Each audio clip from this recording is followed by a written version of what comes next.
2019 presidential elections are just around the corner in Afghanistan, and political leaders are campaigning aggressively.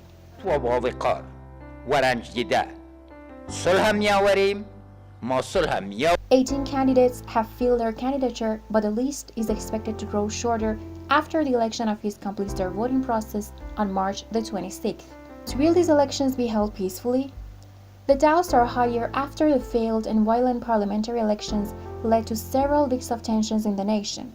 And behind all this, Taliban. The Taliban threatens and controls large parts of Afghanistan, and ISIS-linked groups have emerged and gained ground, and civilian deaths are on a constant rise. The conflict of Afghanistan started when Taliban emerged in the late 20th century. Taliban opposed westernization of Afghanistan, and the rebelled against the government situation has ever since worsened. But when did this issue become important? When did Afghanistan conflict become a world issue? Buildings down. We'll hear all of us soon.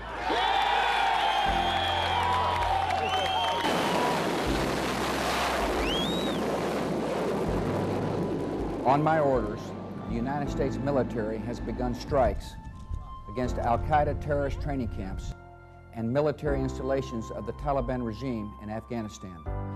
I can confirm that UK forces are engaged in this action. It was 9/11. Just weeks after September the 11th, the US invaded Afghanistan, where Al-Qaeda planned the attack. US forces targeted Al-Qaeda bases, and Osama bin Laden, supported and harbored by Taliban, who controlled the government at that time. US successfully crippled the Taliban and gained back control of major cities from Taliban, including Kabul and Kandahar, and that's how the war started. But in 2003, the focus shifted to US invasion of Iraq.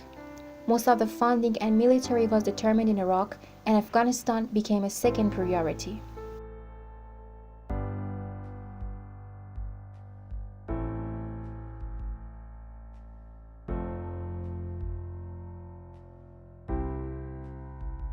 The death of bin Laden marks the most significant achievement to date in our nation's effort to defeat al-Qaeda. But they failed in Afghanistan in rebuilding it. President Donald Trump recently confirmed they will not indulge in more action with Taliban and find a solution to end the conflict. 17 years of war, the longest in the US history, has not yet been concluded. However, the peace talks between US and Taliban are underway. In Afghanistan, my administration is holding constructive talks with a number of Afghan groups, including the Taliban. As we make progress in these negotiations, we will be able to reduce our troops' presence and focus on counter-terrorism, and we will indeed focus on counter-terrorism. With the upcoming elections in Afghanistan, the world sees it as a positive step towards peace. Noble cause of bringing peace to the country. However, will Taliban accept the government? This question remains.